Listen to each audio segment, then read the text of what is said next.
Bienvenue à tous. L'explosion du nombre de cas de pathologies en santé publique tels que le diabète qui est passé de 2 à 10% ou encore l'insuffisance rénale qui a doublé en 4 ans inquiète les professionnels de la santé qui interpellent sur le besoin de mettre l'accent sur les mécanismes de prévention tels que l'adoption d'une alimentation saine et équilibrée. De quoi s'agit-il exactement et comment y arriver que l'on souffre d'une pathologie chronique ou pas?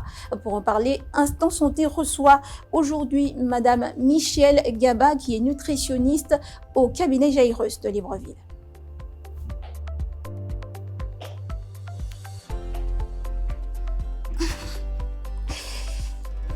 Madame Gaba, merci de nous ouvrir vos portes. Merci à vous d'être venue. Alors, nous parlons aujourd'hui d'alimentation saine et équilibrée. À quoi cela renvoie exactement?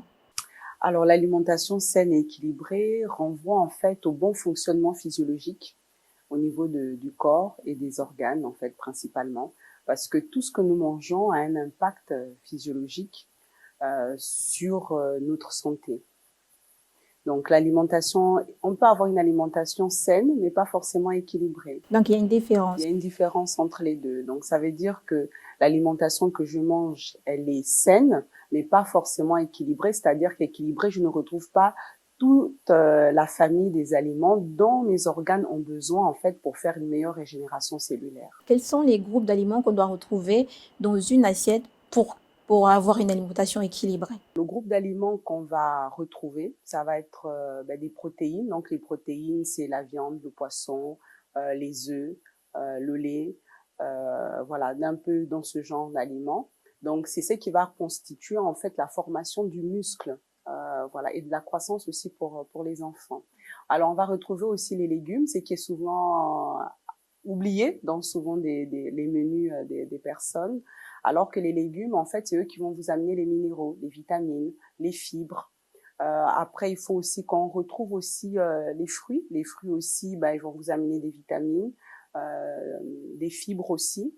Voilà, donc c'est un peu de féculents. Donc un peu des féculents, on va dire que par exemple, on va dire parler des taros, des tubercules, de la pomme de terre, de la patate douce, un peu de riz. Le riz est tellement présent dans notre alimentation que il a un peu occulté les autres féculents. Est-ce qu'il y a des proportions à respecter en termes de groupe d'aliments? Oui, bien évidemment. Selon la taille, selon l'âge de la personne, selon aussi qu'on est une femme ou un homme, il y a une proportion à respecter par rapport aux quantités des aliments, bien évidemment.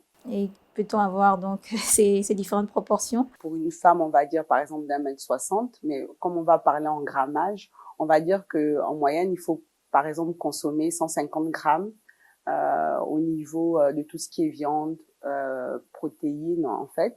Et pour un homme, on va monter jusqu'à 180 grammes, selon aussi sa morphologie aussi de base. Donc ça dépend du poids de la personne, Ça dépend du poids, ça dépend de l'âge de la personne. Ça dépend aussi de l'activité sportive que la personne aussi elle fait, si elle est sédentaire ou si elle fait un peu plus de sport, si elle marche régulièrement.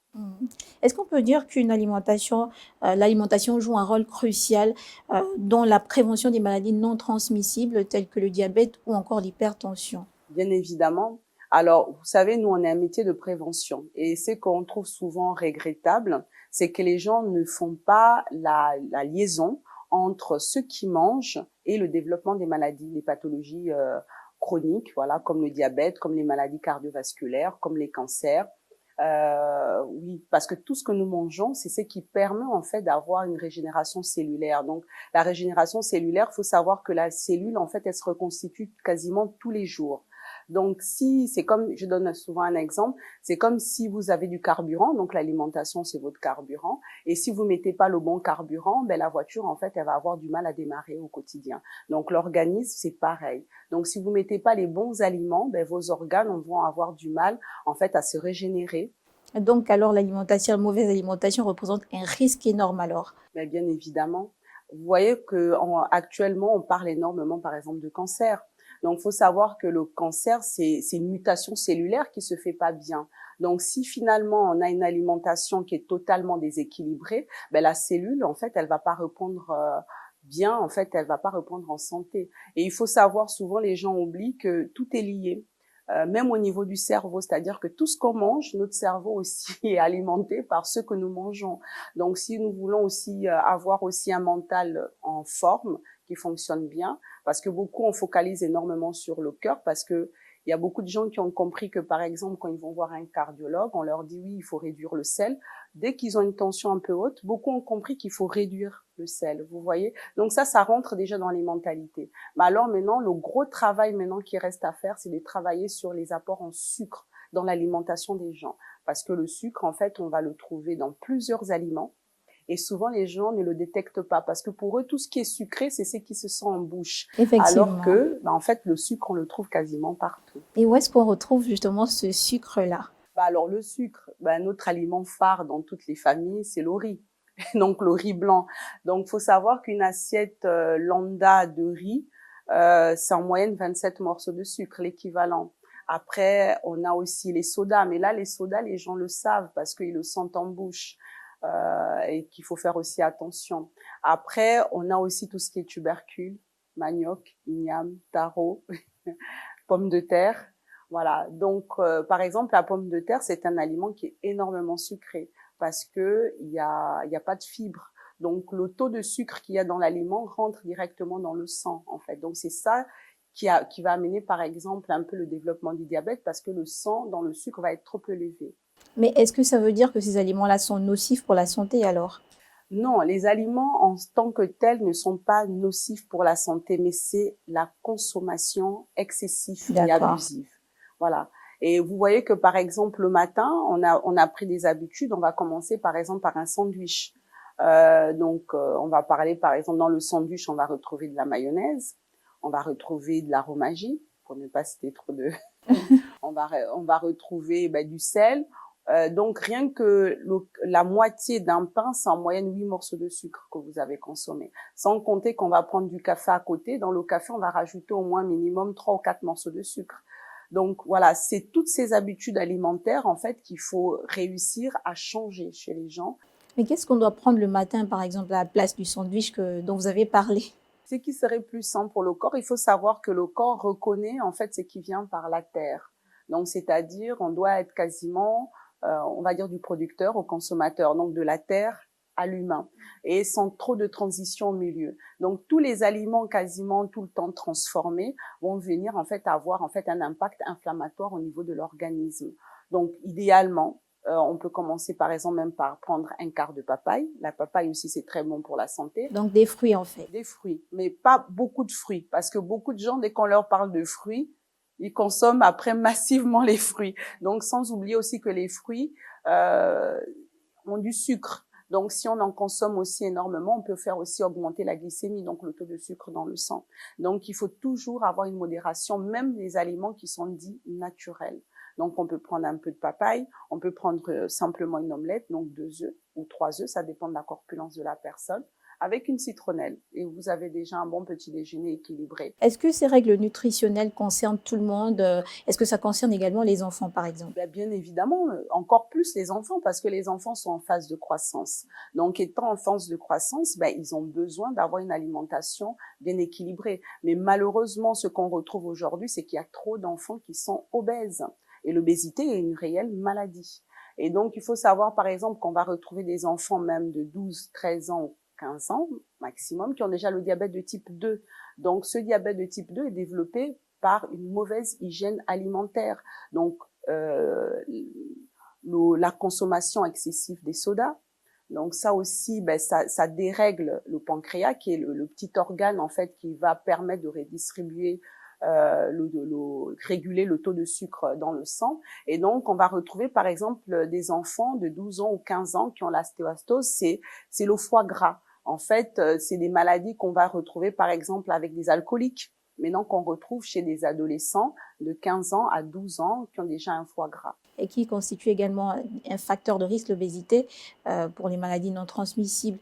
Et justement, les enfants que vous suivez ou alors les adultes qui ont donc des pathologies particulières, est-ce que l'alimentation joue un rôle le suivi donc nutritionnel que vous leur procurez joue un rôle dans la régulation de leur maladie ou autre? Ah oui, mais enfin notre, on va dire que notre cheval, notre bataille, c'est celle-là en fait, c'est d'arriver par notre métier à faire comprendre aux personnes que s'ils changent leur mode de vie, leur manière de manger, de s'alimenter, bah, ils ont une amélioration En qualité de vie? en qualité de vie et en longévité et rester en bonne santé parce que le tout n'est pas forcément de rester en vie longtemps. L'objectif est de rester en vie longtemps et dans des meilleures conditions physiques, c'est-à-dire que garder la mobilité le plus longtemps possible. Et malheureusement, ici, on a une espérance de vie. C'est comme si quelqu'un, dès qu'il a 50 ans, bah, il est déjà arrivé au sommet de sa vie.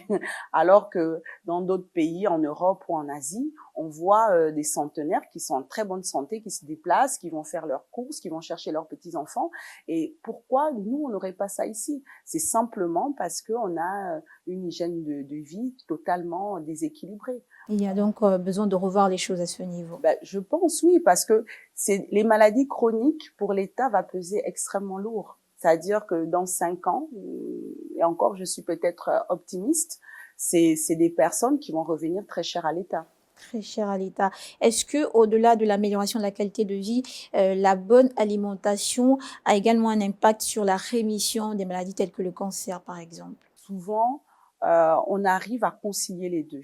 Mais malheureusement, surtout bon, en Afrique, les gens vont voir leur médecin ou font très peu de prévention. Donc, ils arrivent souvent dans des zones où ils sont déjà quasiment... la maladie est déjà très installée et très avancée et souvent, c'est très compliqué d'y remédier. Alors que, par exemple, là, au cabinet, nous, on a des personnes qui sont venues, qui avaient déjà un taux de sucre élevé. Et on a pu faire en sorte, ils ont compris qu'en changeant leur habitude alimentaire, en fait, ben, ils revenaient en fait dans des normes, on va dire, au vert. Des normes ouvertes. Et justement, lorsque un patient atteint d'une maladie chronique ou pas arrive au cabinet, comment est-ce que vous procédez? Alors, ben, écoutez, je vais vous inviter à me suivre à la salle de consultation et puis comme ça, vous allez assister comment on fait un bilan en temps réel. Très bien.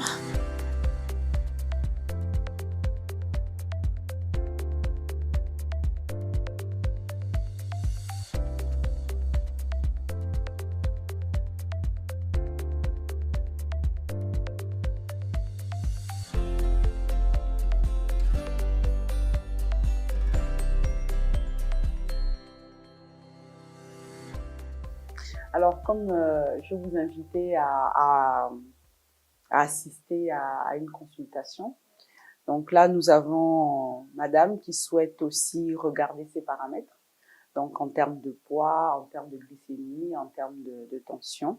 Donc, nous allons le faire ensemble. Alors, si vous pouvez bien venir. Alors, il faut mettre les deux pieds bien comme il faut. Vous vous tenez bien droite, comme ça, il y aura des capteurs qui vont prendre votre taille. C'est bon, vous pouvez descendre. Là, vous allez venir vers moi. Donc, vous allez vous allonger tranquillement. Voilà, allongez-vous. D'accord. Donc, on va d'abord prendre la tension. Donc, ça va nous montrer pas trop. Voilà. Donc, détendez-vous. Et quelle est l'importance donc de ce suivi? L'importance de ce suivi va permettre en fait de faire en sorte que la personne soit au fait de cette pathologie, donc ait plus de connaissances dans cette pathologie. Alors, vous pouvez vous asseoir, madame. Et une sorte d'éducation thérapeutique alors? Pardon? Une sorte d'éducation thérapeutique. C'est une éducation, vraiment. C'est-à-dire que dès on prend une personne en charge, il faut savoir qu'au minimum, la personne en a souvent au minimum pour 3 mois. Ça peut être 3 mois, ça peut être 6 mois, ça peut être 1 an. Il y a des gens qu'on suit depuis au moins 2 ans, depuis au moins 3 ans. Donc, c'est vraiment une éducation qu'on amène à la personne. Donc, si vous pouvez vous lever. Donc, vous voyez qu'on a des mesures très simples. Levez-vous. Donc, pour travailler sur la prévention des maladies cardiovasculaires. Donc, le tour de taille n'est pas qu'esthétique. Donc, vous voyez, il suffit de prendre 1 mètre, comme chez le tailleur.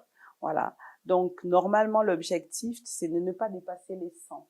Voilà. Si on a déjà plus de 100 en termes de tour de taille, on est déjà en fait des sujets à risque. Donc, c'est tout ça en fait qu'il faut souvent traiter. Donc, l'obésité viscérale principalement chez les hommes. Mais maintenant, on retrouve aussi maintenant cette obésité viscérale aussi chez les femmes parce qu'il faut savoir que les maladies cardiovasculaires, on les trouvait beaucoup plus chez les hommes que chez les femmes. Mais aujourd'hui, la proportion, elle est quasiment 50-50 parce que aujourd'hui, les femmes ont quasiment le même mode de vie que les hommes. Pour le ventre, souvent chez les hommes, on va travailler sur l'obésité viscérale. Donc, nous, on travaille comment? En faisant de la mésothérapie. La mésothérapie est un traitement qui va travailler sous-cutané au niveau du ventre. Donc, la plupart du temps, on fait simplement un test en début de consultation pour voir si la personne n'a pas d'allergie à la caféine injectable qui va permettre en fait de réduire les cellules graisseuses. Voilà. Donc, allongez-vous, s'il vous plaît.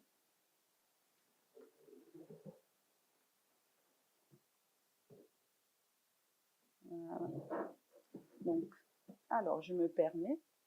Donc, c'est juste un petit test qu'on fait. Souvent, donc, on met simplement donc, une marque pour délimiter la zone qui a été testée.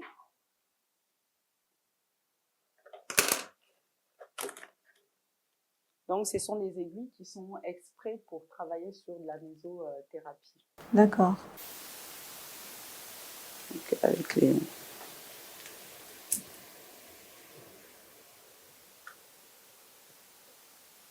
Et pour les personnes allergiques, alors, quelle est Alors, pour la les procédure? personnes allergiques, ben, on va faire le test pendant 3 fois. Si vraiment on constate que les personnes sont allergiques, ben, on ne le fera pas, on suivra uniquement qu'avec l'alimentation. Alors, toutes ces techniques, en fait, c'est des boosts au niveau de l'organisme qui vont venir, en fait, réduire le taux de masse graisseuse dans des zones bien ciblées, comme le ventre. Voilà. Ça fait pas mal, hein? Voilà. Voilà, ça y est, le test a été fait. Et là, quelle est la prochaine étape? Alors, la prochaine étape, nous allons regarder le taux de sucre. Il faut toujours poser la question à la personne, c'est qu'elle a mangé dans la journée ou bien avant de venir. Pour ne pas fausser les résultats. Pour ne pas fausser les résultats. Si on voit que les résultats sont faux, ben elle prendra directement, elle ira faire un test directement au labo. Voilà, c'est bon. Merci. Donc, on a pris la taille, on a pris le poids, on a pris la tension, on a pris le taux glycémique. Et donc, par la suite, on va maintenant établir un plan alimentaire et les conseils dédiés au bon fonctionnement physiologique de cette dame. Et justement, Madame Gaba, l'un des défis auxquels les gens font face en ce qui concerne l'alimentation saine, une alimentation saine, équilibrée, c'est le coût des aliments avec le marché, donc le panier de la ménagère qui est de plus en plus lourd et surtout pour les familles nombreuses. Quels conseils donnez-vous donc à ces personnes-là en vue donc de s'inscrire dans cette dynamique de manger sainement? Alors, comme je vous ai montré ici en temps réel par rapport à la consultation, comment ça se passe, nous avons mis en place, en fait, on a dédié un espace en termes de restauration, en fait, pour montrer aussi, on fait aussi des ateliers cuisine, pour montrer en fait aux personnes aussi qu'on peut manger sainement, bon et très peu coûteux. Donc, on va aussi aller découvrir cet instant.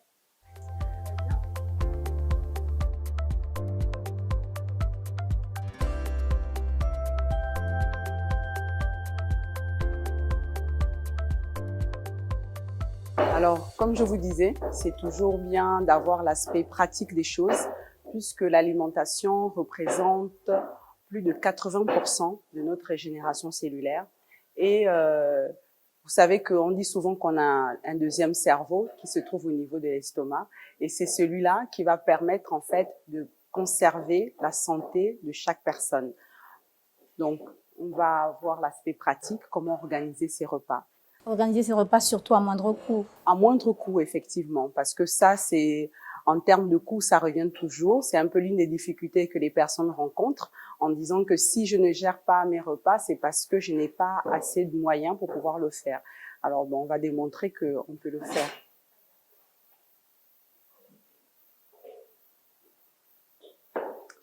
Qu'est-ce qu'on a au menu?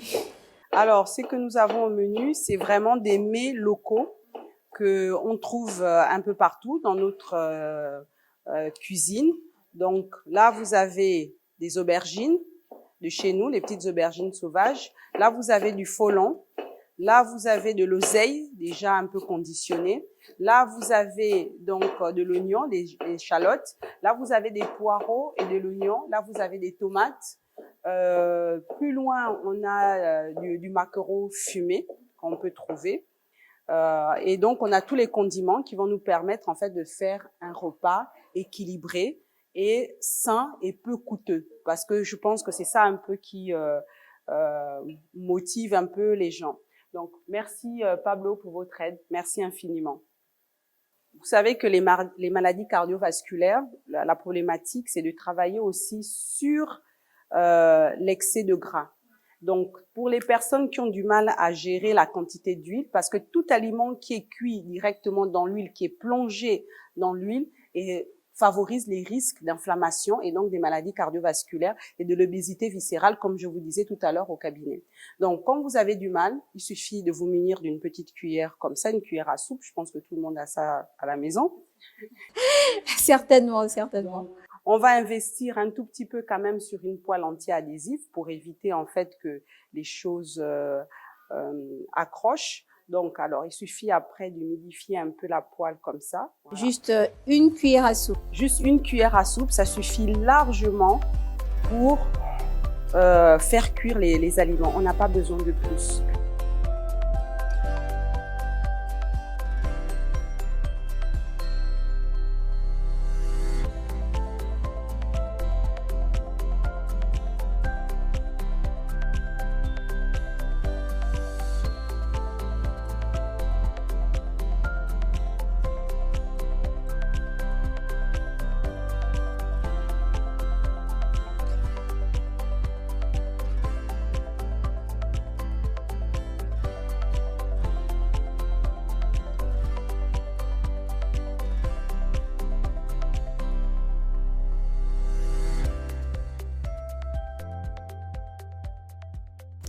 Et donc, Madame Gaba, c'est le résultat final qu'on a là. Oui, nous avons le résultat final avec donc un repas totalement équilibré et sain. Donc, on va retrouver une entrée avec des tomates, du chou râpé. On va retrouver en termes d'accompagnement, on va retrouver donc des aubergines à l'oseille avec un peu d'oignon comme nous avons cuisiné. Et vous avez vu qu'il y a on voit quasiment pas de matière grasse. On peut aussi accompagner avec une petite sauce tomate que nous avons écrasée. Il y a aussi de l'igname en accompagnement qui va représenter le féculent et cette magnifique sole qui a été faite. Pour terminer avec la petite touche sucrée, donc vous avez un peu d'ananas, donc on a dressé aussi dans un verre et vous voyez que ça fait directement joli. On va rajouter aussi les feuilles de menthe. La menthe aussi est très bien pour tous les problèmes digestifs que la personne peut avoir. Après, on a mis aussi tout ce qui est le bissap qu'on appelle tous les feuilles l'hibiscus. L'hibiscus. Ouais. Voilà, merci. Et donc, vous voyez que ça, par exemple, en fin de repas, vous pouvez terminer par une infusion chaude, sans sucre ajouté, sans miel ajouté, et finalement, ça devient un antioxydant. Donc, finalement, qui va permettre, en fait, votre corps, votre organisme de fonctionner. On appelle ça en homéostasie. Homéostasie, ça veut dire que le pH n'est pas trop haut et il n'est pas aussi trop bas. Donc, vous avez un équilibre parfait pour une santé parfaite. Une santé parfaite. Et donc, ça donne quoi au palais? Alors, au palais, ben, écoutez, je vous invite à goûter. Vous allez me Mais avec dire, plaisir. Voilà. Donc, vous avez une fourchette ici à côté. Voilà, que vous pouvez déguster. C'est à vous de nous dire qu'est-ce que vous en pensez. Moi, mon palais est tellement habitué à ça que pour moi, c'est Non, mais parfait. c'est excellent, hein. Voilà. On ne ressent pas du tout le manque de matière grasse. Voilà, l'igname a été fait à la vapeur. Donc, vous voyez que vous pouvez aisément bien manger. Et tout ça va vous préserver donc de l'obésité, des cancers, des maladies cardiovasculaires. Très bien, merci Madame Michèle Gaba d'avoir répondu aux questions de Gabon 24. Je rappelle donc que vous êtes nutritionniste au cabinet Jairus de Libreville. Merci infiniment, merci à vous. Voilà qui est dit. Instant Santé, c'est tout pour aujourd'hui. Nous retenons que l'alimentation saine est un outil indispensable en vue donc de lutter contre les maladies non transmissibles, parmi lesquelles le diabète, les cardiopathies, les maladies vasculaires ou le cancer. Il est donc primordial de s'y souscrire. À toutes et à tous, merci de nous avoir suivis. Je vous retrouve très bientôt sur les antennes de Gabon 24 et d'ici là, portez-vous bien.